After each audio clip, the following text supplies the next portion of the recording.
ভুলবো না ভোলা যায় নাকি মাহে রমজানের স্মৃতি, ভুলবো না ভোলা যায় নাকি মাহে রমজানের স্মৃতি। এই মাসের কত ফজিলত জানো কি মুসলিম জাতি, ভুলবো না ভোলা যায় নাকি মাহে রমজানের স্মৃতি, ভুলবো না ভোলা যায় নাকি মাহে রমজানের স্মৃতি। আল্লাহর সেই পবিত্র কালাম মহাগ্রন্থ আল কুরআন, কি মহিমা এই মাসে হয়েছে তার আগমন। আল্লাহর সেই পবিত্র কালাম মহাগ্রন্থ আল কুরআন, কি মহিমা এই মাসে হয়েছে তার আগমন। যার কারণে এত সম্মান দিয়েছেন তা প্রভু রহমান, রহমত বরকত নাজাতের মাস জ্বালাও আমলের বাতি, ভুলবো না ভোলা যায় নাকি মাহে রমজানের স্মৃতি, ভুলবো না ভোলা যায় নাকি মাহে রমজানের স্মৃতি। এই মাসের কত ফজিলত জানো কি মুসলিম জাতি, ভুলবো না ভোলা যায় নাকি মাহে রমজানের স্মৃতি। কত কষ্ট করেছিলেন এতিম নবী এই রমজানে, ইবাদতে রাত কাটিয়ে দিতেন, কি হবে উম্মত বিনে। কত কষ্ট করেছিলেন এতিম নবী এই রমজানে, ইবাদতে রাত কাটিয়ে দিতেন, কি হবে উম্মত বিনে। আমরা তো সেই নবীর উম্মত, কেমনে দাও তার সিনাতে আঘাত, মরণের ভয় নাই কি তোমার, কি হবে যে শেষের গতি, ভুলবো না ভোলা যায় নাকি মাহে রমজানের স্মৃতি। রমজানের রোজা রাখবো তো ইনশাআল্লাহ? কারা কারা রাখবো একটু হাত উঠায় দেখাই তো, লিল্লাহে তাকবীর। আল্লাহ আপনি আমাদের সবাইকে কবুল করে নেন, বলেন আমিন। রমজানের মুবারকের এই রোজা আমরা অবশ্যই রাখবো, সন্তান বিবি আপন জনদেরকে রাখাবো, আল্লাহ তাবারক ওয়া তাআলা কবুল করে নেন, বলেন আমিন। তাহলে এই রমজানুল মুবারকের এই ইবাদতটা একজন ইমানদারের জন্য নৈতিক দায়িত্ব, ইবাদত করা। তাহলে এখন আসেন, এই ইবাদত বন্দিগি করে দুনিয়ার ভিতরে বছর করা লাগবে, চলা লাগবে। হায়াত যে কয়দিন আছে এ কয়দিন দুনিয়াতে থাকতে পারবো, হায়াত শেষ হয়ে গেলে একদিন থাকতে পারবো? জোরে বলেন। 1 সেকেন্ড 2 সেকেন্ড থাকা যাবে? থাকা যাবে না। এই জন্য আল্লাহ তাবারক ওয়া তাআলা বলেন, মিনহা খলাকনাকুম ওয়া ফিহা নুঈদুকুম ওয়া মিনহা নুখরিজুকুম তারাতান উখরা। হে দুনিয়ার ইমানদারের দল, আমি আল্লাহ তাবারক ওয়া তাআলা দুনিয়াতে তোমারে বানাইছি মাটি দিয়া।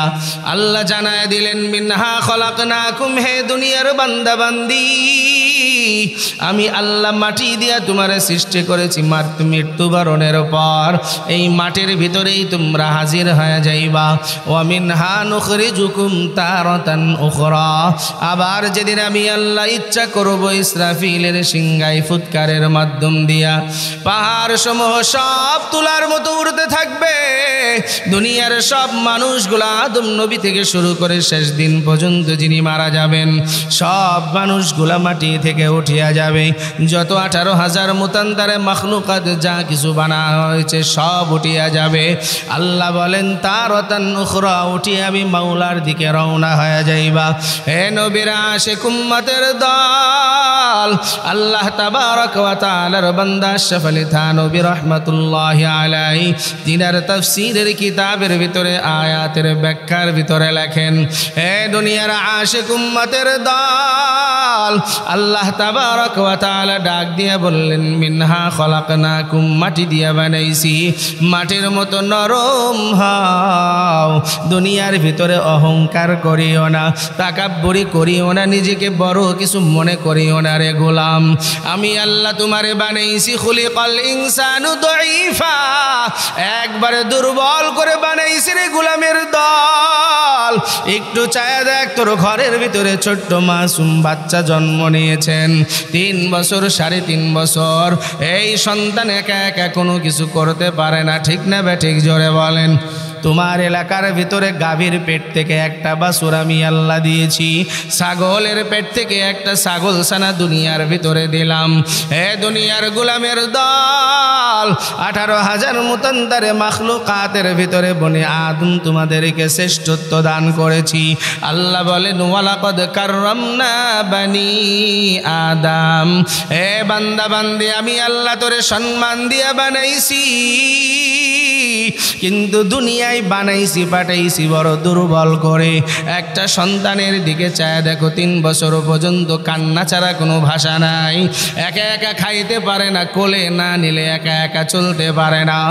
আর গাভীর পেট থেকে বাছুর দিয়েছি, ছায়া দেখ রে গোলামের দল, 10 থেকে 15 মিনিটের ভিতরে বাছুরটা লাফ দিয়ে দাঁড়ায় যায়, দৌড়ায় তার মায়ের উলানের সঙ্গে মুখ লাগায়, তাকায় দেখে মায়ের উলানটা শক্ত হয়ে আছে, কেমনে নরম করা লাগবে।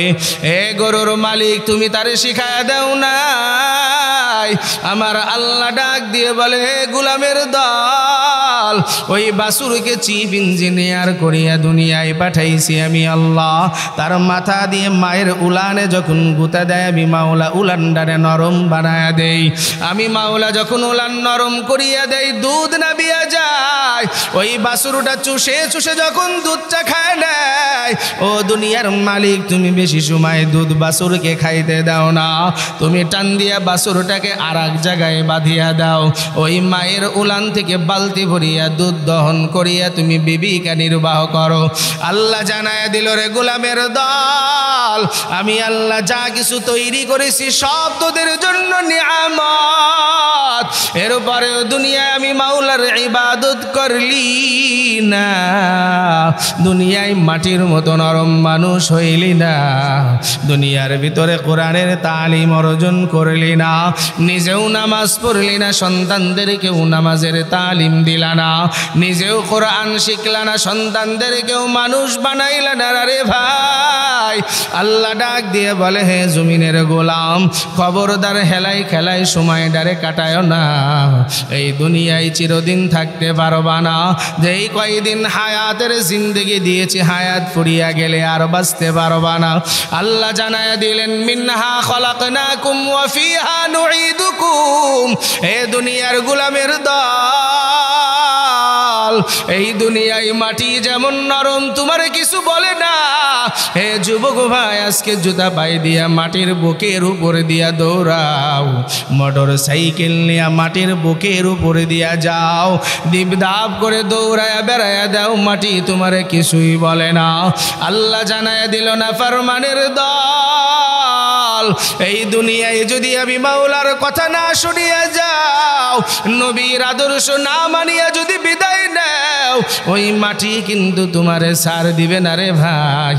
আল্লাহর নবী হাদিসের ভিতরে বলেন, আল কবরু রাউযাতুম মিন রিয়াজিল জান্নাহ আও হুফরাতুম মিন হুফারিন নার। আল্লাহর নবী জানায়া দিলেন, হে দুনিয়ার উম্মতের দল, ওই মাটি কারুর জন্য আল্লাহ জান্নাতের বাগান বানাইবে, আবার কারো জন্য জাহান্নামের গর্ত বানায়া দিবে। এ কলিজার টুকরা যুবক ভাই ও বৃদ্ধ বাবাজি ও পর্দার আড়ালের আম্মা জান, মাটির জীবনের ভিতরে যেই শাস্তি, এইটা তুমি আমি সহ্য করতে পারবো না। সামান্য মাথা ব্যথা শুরু হয়ে গেলেই তো সহ্য করতে পারো না। সামান্য গায়ের ভিতরে যদি পসরা হয়, শরীরের কোথাও যদি ক্ষত হয়ে যায়, যন্ত্রণা সহ্য করতে পারো নাই। আগুনের দ্বারা তোমার শরীর পুড়ে গেছে, আগুনের আঁচের কারণে শরীরের ভিতরে ফুসকা পড়ে গেছে। এ বাবা, অ্যান্টিবায়োটিক খাও, কত কিছু মলম লাগায় নাও, তোমার শরীরের জ্বালা পোড়া দূর হয়ে যায় না। আল্লাহর নবী জানায় দিলেন, যদি কবরটাকে নাজাতের জায়গা বানাইতে চাও, তাহলে আসমানের নিচে জমিনের উপরে এই মাটির ভিতরে ভালো থাকার জন্য ভালো কাজ করিয়া যাওয়া লাগবে। এই জন্য আল্লাহ যুগে যুগে বিধান পাঠাইলেন, নবীর জন্য কিতাব পাঠাইছে, সহিবা পাঠাইছে। আল্লাহ ডাক দিয়া বলে, ওমা খলাকতুল জিন্না ওয়াল ইনসা ইল্লা লিয়াবুদুন। হে বান্দা বান্দি, ইবাদত বন্দিগি করিয়া তার উপরে বিদায় নাও। এর এলাকার যুবক ভাই, বৃদ্ধ বাবাজি, পর্দার আড়ালের মা বোনেরা, ওই কবর কাউকে ছাড় দিবে না, কবরের জন্য কান্দো। দয়ার নবী, মায়ার নবী, রাহমাতুল লিল আলামিন সাহাবায়ে কেরামদেরকে যখন কবরের আযাবের বর্ণনা শুনাইতেন, সাহাবায়ে কেরাম কাঁদতে কাঁদতে পাগল হয়ে যাইতেন। হযরত উসমান রাদিয়াল্লাহু তাআলা আন গোরস্থানের পাশ দিয়ে তিনি হাঁটিয়া যাইতে পারতেন না। কবর দেখলে কাঁদতে কাঁদতে বেচাইন হয়ে যাইতেন। সাহাবায়ে কেরামরা যদি প্রশ্ন করে, ও উসমান গনি নবীর সাহাবী, আপনি কবর দেখলে কেন এমন পাগল হয়ে যান? হযরত উসমান ডাক দিয়ে বলে, ও নবীর সাহাবীরা, এই কবরের কথা তোমরাও নবীর জবান থেকে শুনেছো, আমিও শুনেছি। আল্লাহ তাবারক ওয়া তাআলার নবী বলেন, আনা বাইতুল ওয়াহদা আনা বাইতুজ জুর আনা বাইতুজ জুলমা। প্রতিদিন কবর সকাল বিকাল ডাক দেয়, এ দুনিয়ার গোলামের দল, আমি কিন্তু কবরটা একা একির ঘর, আমি কিন্তু সাপ বিচ্ছু পোকামাকড়ের ঘর, আমি কিন্তু দুনিয়ার ভিতরে কবরটা অন্ধকারের ঘর। হে দুনিয়ার গোলাম, এই কবরে আসার আগে সব কিছুর ব্যবস্থা করিয়া আসবা। আল্লাহ তাবারক ওয়া তাআলার নবী বলেন, ইজা ফুজিআল মাইয়িতু ফি কবরি জাআল কুরআনু ইনদা রাসিহি। হে যুবক ভাই, বাবাজি, মায়েরা, বোনেরা, এই কবরের ভিতরে যদি আলো পাইতে চাও, আল্লাহর নবী জানায়া দিলেন, কোরআনের সঙ্গে হয়ে যাও, কোরআনের খাদেম হয়ে যাও, কোরআনকে মোহাব্বত করো, কোরআনের ধারক বাহক দুনিয়ায় জীবিত রাখিয়া যাও। কোরআনের খাদেম হয়ে যদি বিদায় নিতে পারো রে গোলামের দল, আল্লাহর নবী বলেন, কোন বান্দা বান্দি আমার উম্মাত যদি কোরআনকে মোহাব্বত করে, কোরআনকে ভালোবাসিয়া নেয়, এই কোরআনের ভালোবাসার কারণে এই কোরআনটাকে বান্দা বান্দির কবরের মাথার কাছে বসায়া দিবে। একটু জবান খুলে বলেন না সুবহানাল্লাহ। হ্যাঁ, এই যে শেষ করে দিচ্ছি আমি এখন, এই 5 মিনিট। আমি তো জানি রে বাবা। আল্লাহ তাবারক ওয়া তাআলার বান্দা দুনিয়ার গোলামের দল, আল্লাহ তাবারক ওয়া তাআলা দুনিয়ায় জানাইছে, হে গোলামের দল, তাহলে এই কবরটা জান্নাতের বাগান যদি বানাইতে চাও, নিজের ইবাদত বন্দেগী কোরআন সুন্নাহ অনুযায়ী করা লাগবে। ঠিক না বেঠিক? জোরে বলেন। আল্লাহ তাবারক ওয়া তাআলার নবী বলেন, ওয়ালাদুন সালিহুন ইয়াদউ লা। একটা নেক সন্তান দুনিয়ায় রেখে যাও, ওই নেক সন্তানের বদৌলতে তুমি মা বাবা কোরআনের খাদেম হইতে পারবা, ওই সন্তান দুনিয়ার ভিতরে কোরআন তেলাওয়াত করবে, তুমি মা বাবা কবরে চলিয়া যাইবা। আল্লাহর নবী বলেন, মান ক্বারা হরফাম মিন কিতাবিল্লাহি ফালাহু হাসানা, এক হরফের বিনিময়ে 10টি করে নেকি হয়। নবীর আশিক উম্মতের দল, তাহলে ওই কোরআনের ধারক বাহক যদি সন্তানকে বানায় যাও, তুমি যদি কোরআনের খাদেম হয়ে দুনিয়ার থেকে বিদায় নাও, আল্লাহ তাবারক ওয়া তাআলার নবী বলেন ওই কোরআনটাকে তোমার বন্ধু বানাইবে সন্তানের তেলাওয়াতের বিনিময়, আমল নামায় নেকি পাঠায়া কোরআনটাকে ওসিলায় কবর জান্নাতের বাগান বানায়া দিবে। হে কলিজার টুকরা যুবক ভাই, আজকে দুনিয়ায় অনেক আছো মা বাবার খেদমত করতে চাও না, দুনিয়ায় মায়ের সঙ্গে নাফরমানি করিয়া দুনিয়ার থেকে বিদায় নাও। আল্লাহ তাবারক ওয়া তাআলার নবী গোরস্থানের প্রোগ্রাম যেহেতু এই জন্যই কথাটা শোনায় দেই রে বাবা। আজকে কত নাফরমান সন্তান দুনিয়ায় মা বাবার গায়ে আঘাত করে, মানুষের হক নষ্ট করিয়া বিদায় নাও। মাওলার কথা শোনো না, নবীর তরিকা মানলা না। দয়ার নবী মায়ার নবী বুখারীর বর্ণনা, আল্লাহর নবী সাহাবায়ে কিরামদেরকে নিয়ে এক জায়গায় রওনা করেছেন। অনেক দূর যাইতে যাইতে একটা গোরস্থান সামনে বাঁধিয়া গেলেন। আল্লাহর নবী বলেন, ও সাহাবায়ে কিরামের দল, গোরস্থান যেহেতু পেয়ে গেলাম, তাদের জন্য দোয়া করে যাই। যেই দয়ার নবী মায়ার নবী রহমাতুল লিল আলামিন, আল্লাহ যাকে না বানাইলে দুনিয়ায় কোনো কিছুই সৃষ্টি করতেন না, এই দয়ার নবী যখন এক কবরস্থানের ভিতরে ঢুকলেন, এমন কবরের কিনারায় দাঁড়ায়া হাত উঠাইছেন। ওই কবরের ভিতরে যেই যুবকটা শুয়ে রয়েছে, ওই যুবকটা মায়ের বদদুআর কারণে দুনিয়ায় শরীর ঝলসে গিয়েছিল। আল্লাহর নবী তো আর অন্তর্যামী না, তিনি তো গায়েব জানেন নাই। আল্লাহর নবী যেই জায়গায় দাঁড়ায় হাত উঠাইছে, জিবরাইল ডাক দিয়া বলে, পয়গম্বর, আপনার দোয়া মাওলা এখন কবুল করবে না। এই গোরস্থানে এক যুবকের কারণে সবার কবরে আযাব হয়। ও পয়গম্বর, আপনি যেই যুবকের কবরের কিনারায় দাঁড়াইছেন, এই যুবক দুনিয়ায় তার মায়ের সঙ্গে নাফরমানি করেছে। মায়ের বদদুআর কারণে আল্লাহ আসমান থেকে বিজলির আকারে আগুন পাঠায়া তারে জ্বলায়া দিছে। এ দুনিয়ার মুসলমানের দল, আল্লাহর নবীর সাথে সাথে হাত নামায়া বলে, ও সাহাবীর দল, একটু এলাকার মানুষদেরকে এলান করে জানায়া দাও, এলাকার সব মানুষগুলা যেন গোরস্থানে হাজির হয়। এলাকার সব মানুষগুলো গোরস্থানে হাজির হয়ে গেলেন। আল্লাহর নবী ডাক দিয়া বললেন, ও সাহাবীর দল, এই গোরস্থানে যারা যারা আপনজন আছে, তার তার আপনজনের কবরের কিনারায় গিয়া দাঁড়ায়া যাও। সব মানুষগুলা সবার কবরের কিনারায় হাজির, কিন্তু যেই কবরকে লক্ষ্য করে নবী ডাকলেন, ওই কবরের কিনারায় দাঁড়ানোর মতো দুনিয়ায় কেউ নাই। দয়ার নবী ডাক দিয়া বলে, রে মালিক, এই কবরওয়ালার কি দুনিয়ায় আপন বলতে কেউ নাই? পাশে একজন ডাক দিয়া বলে, ইয়া রাসূলুল্লাহ, এই কবরে এমন একজন যুবক শুয়ে আছে, যেই যুবক তার মায়ের অভিশাপের কারণে শরীর ঝলসে গেছে, ওর বৃদ্ধা মা সারা দুনিয়াতে কেউ নাই। আল্লাহর নবী সাহাবায়ে কিরামদেরকে পাঠাইলেন। এ বাবা, অনেক লম্বা কথা সংক্ষেপে বোঝানোর জন্য বলতেছি।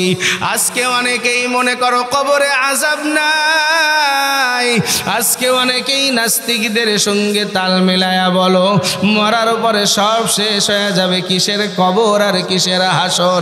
এরে বাবা, না না, এই দুনিয়া ক্ষণস্থায়ী জিন্দেগি পরীক্ষার জন্য মাওলা পাঠাইছে। আল্লাহ বলেন, ওয়ালানাবলুওয়ান্নাকুম বিশাইইম মিনাল খাউফি ওয়াল জু ওয়া নাকসিম মিনাল আমওয়ালি ওয়াল আনফুসি ওয়াস সামারাত ওয়া বাশশিরিস সাবিরিন। আল্লাহ জানায়া দিলেন, পরীক্ষা করবই করব, এরপরে নাজাত আর জাহান্নামের ফায়সালা। এ নবীর আশিক উম্মত, আল্লাহর নবী ওই বুড়িমাকে আনার জন্য পাঠাইছে। বুড়িমা ডাক দিয়া বলে, দুনিয়ায় আমার আপন কেউ নাই, আমার কোনো সন্তান নাই, কেউ নাই, দয়ার নবীকে মাফ করে দে বলো।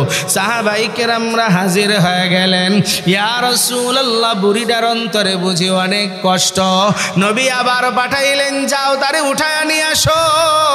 আল্লাহর বান্দিকে কোলে করে যখন নিয়ে হাজির, আল্লাহর নবী ডাক দিয়ে বলে, ও আম্মা জান, আপনি তো এই সন্তানকে 10 মাস 10 দিন পেটে ধারণ করেছিলেন, আপনার সন্তানের কবরের আযাব হয়, আপনি মা কেমনে সহ্য করে রয়েছেন? আপনার অন্তরে না বড় মায়া? আল্লাহর নবীর কথা শুনিয়া বুড়িমা ডাক দিয়া বলে, ইয়া রাসূলুল্লাহ, দুনিয়ায় আমার সন্তান নাই, আমার কেউ নাই। আল্লাহর নবী মনে মনে দোয়া করলেন, ও মালিক, বুড়ির অন্তরে বুঝি অনেক ব্যথা, তুমি ওই মায়ের দিলের চক্ষুটা খুলিয়ে দাও, ওর সন্তানের কবরের হালতটা একটু দেখায় দাও। সঙ্গে সঙ্গে নবীর এই দোয়া কবুল হয়ে গেল। আল্লাহর বান্দি এক চিৎকার বের দুনিয়ায় বেহুশ হয়ে পড়িয়া গেলেন। আল্লাহর নবী সাহাবায়ে কেরামদেরকে বললেন, ও সাহাবীর দল, বুড়িমার মাথার ভিতরে পানি ছিটায়া দাও। আল্লাহর বান্দির যখন হুঁশ ফিরে গেছে, ডাক দিয়া বলে, ইয়া রাসূলুল্লাহ, আমি আমার সন্তানকে মাফ করে দিয়েছি, আপনি দোয়া করিয়া দেন, আল্লাহ যেন আমার সন্তানকেও মাফ করিয়া দেন। আল্লাহর নবী হাত উঠাইলেন, সাথে সাথে কবরের আযাব বন্ধ হয়ে গেল। আল্লাহর নবী জান্নাতের বিছানা বিছায়া দিতে বললেন। আল্লাহর ফেরেশতারা জান্নাতের বাগান বানায়া দিছে। হে নবীর আশিক উম্মতের দল, দয়ার নবী এখন বুড়িমাকে ডাক দিয়া বলে, ও মা, কি এমন শাস্তি দেখছো সন্তানের? কেনই বা শাস্তি হয়? আল্লাহর বান্দি ডাক দিয়া বলে, ও পয়গম্বর, আমার এই সন্তান যখন 7 মাস বয়স, পেটের ভিতরে ওর বাবা বিদায় নেয়, এই দুনিয়ায় সন্তানকে লালন পালন করার জন্য দ্বিতীয় বিবাহ করি নাই, আমার জীবন যৌবন সব ধূলিসাৎ করে দিয়েছি। সন্তান বড় হয়ে গেল, এরপরে ওরে মানুষ বানানোর জন্য চেষ্টা করলাম। ভালোই ছিল যেই দিন দুনিয়ায় সন্তানকে বিবাহ দিলাম। 1 দিন 2 দিন 3 দিন করিয়া যায়, 7 মাসের মাথায় একদিন দেখি হঠাৎ করে আমার সন্তান রাতের বেলায়, আমি যাই নামাজের মুসল্লায় দরজা আটকায়া নামাজ পড়তেছি, আমার সন্তানের জন্য দোয়া করতেছি, ও মালিক, আমার সন্তানের ঘরে একটা সন্তান দাও, আমার সন্তানের হালাল রিজিকে বরকত দাও। আমার ছেলে এসে বলে, ও বুড়ি, দরজা খোল। আমি দরজা খুলেছি, আমার লাঠি দিয়ে ফেলাইয়া দিছে। ইয়া রাসূলুল্লাহ, আমি কিছুই বলি নাই, শুধু বললাম, রে বাবা, কি এমন কাজ করলাম আজকে দুবার থেকে লাঠি আমি পাওনা হয়ে গেলাম। আমার সন্তান বকা বাধ্য করা বাহির হয়ে গেল। 2-3 দিন চলে যায়, হঠাৎ আর একদিন এসে দরজা ভাঙিয়ে আমাকে লাঠি দিয়ে পিটানো আরম্ভ করেছে। ইয়া রাসূলুল্লাহ, আমি বলছি, রে বাবা, আমারে মারিস না, সকালবেলায় তোর ঘর থেকে চলে যাব, দুনিয়ায় কোনো রিজিকের অভাব নাই, আমি একা মানুষ, ভিক্ষা করিয়া চলবো, তোর বাড়িতে আসবো না। এরে বাবা, আমি বৃদ্ধা মানুষ, আমারে আর মারিও না। আমার সন্তান মার থামায় নাই। ও পয়গম্বর, শুধু এতটুকু বলছি, মালিক, তুমি কি দেখো না? সঙ্গে সঙ্গে আসমান থেকে বিজলির আকারে আগুন এসে সন্তান রে পুরায়া দেয়। আমি মা ওর দিকে একটা বারের জন্য তাকাই নাই। এখন তাকায়া দেখি আমার বৌমা টোপলা বাঁধিয়া ঘর থেকে বাহির হয়। ও বৌমা, কই যাও? বলে, তোর কাছে কি আর থাকবো? তোর ছেলে মারা গেছে, তুইও আমারে মারিয়া ফেলবি। আমার বৌমাটা দুনিয়ায় ঘর থেকে চলে গেলেন। ইয়া রাসূলুল্লাহ, খোদার কসম আজ ৬-৭টা বছর হয়ে গেছে, ছেলের কবর কোথায় আমি চিনি না, জানি না, ওর জন্য কোনোদিন দুআও করি নাই। আল্লাহর নবী বলেন, তাহলে এখন কেন মাফ করলা? বুড়ি ডাক দিয়ে বলে, পয়গম্বর, এমন শাস্তি দুনিয়ায় যেন কোনো সন্তানকে মাওলা না দেয়। আমার সন্তানের কবরে আগুন দাউ দাউ করে জ্বলতেছে, আমার সন্তান মা মা বলিয়া পাগল, জাহান্নাম থেকে বড় চিরুনি বাড়াইছে। একটা ছাগল গরু জবাহ না করিয়া যেমন গায়ের থেকে চামড়া ছিলা সম্ভব নয়, এ ভাই তোমার যদি অপারেশন করা লাগে, অবশ না করিয়া যেমন অপারেশন করা যায় না। বুড়িমা ডাক দিয়া বলে, ইয়া রাসূলুল্লাহ, সন্তানের গায়ে আগুন জ্বলতেছে, আবার সন্তানের মাথার চাঁদি থেকে জাহান্নামের চিরুনি দিয়ে চামড়া টানিয়া টানিয়া ছিঁড়া হয়, চামড়া টানিয়া ছিঁড়তেছে, রক্ত পিস্কিল আকারে বাহির হয়। পায়ের তালি থেকে পিছনের চামড়া টানিয়া ছেলে যখন সামনের চামড়া ছিলা শেষ হয়ে যায়, পায়ের তলা থেকে পিঠের চামড়া যখন ছিলতে আরম্ভ করে, আমার সন্তানের সামনের চামড়া আবার ভালো হয়ে যায়, আবার পিছনের চামড়া ছিলে ফেলার পর আমার সন্তানের সামনের চামড়া যখন টান দেয়, মাওলাই পিছনের চামড়া আবার ভালো করে দেয়। ও পয়গম্বর, আমার খোকাটারে দুনিয়ায় কোনোদিন কষ্ট করতে দেই না, আমি মা কতদিন না খায় থাকছি, আমার সন্তানরে না খাওয়ায়া দুনিয়ায় রাখি নাই। ইয়া রাসূলুল্লাহ, আমার সন্তানরে আমি মাফ করে দিয়েছি, আপনি দোয়া করিয়া দেন আল্লাহ যেন আমার সন্তানের কবরের আযাব মাফ করিয়া দেন। দয়ার নবী বলে, ও মা, এটা তোমার আরো বলা লাগবে না, যখন তুমি সাথে সাথে মাফের কথা বলেছো, আল্লাহ সাথে সাথে তোমার সন্তানকে মাফ করিয়া কবরটাকে জান্নাতের বাগান বানিয়ে দিয়েছেন। এ কলিজার টুকরা যুবক ভাই, ও বৃদ্ধ বাবাজি, ও আম্মা জান, এই জন্য দয়ার নবী বলেন, রেজার রব্বি ফি রেজাল ওয়ালিদাইন ওয়া সাখতুর রব্বি ফি সাখতুল ওয়ালিদাইন। তোমার মা বাবা যদি খুশি হয়, আমার দয়ার নবী বলেন মাওলাও তোমার উপরে খুশি হয়ে যায়। একটু জবান খুলে বলেন না আল্লাহু আকবার। আর যদি মা বাবা নারাজ হয়, আল্লাহর নবী বলেন মালিক নারাজ হয়, দুনিয়ায় কোনোদিন কোনো কাজে শান্তি পাইবা না, দুনিয়ায় কোনো উন্নতি পাইবা না, এই দুনিয়ায় নাফরমানের খাতায় নাম উঠিয়া যাবে।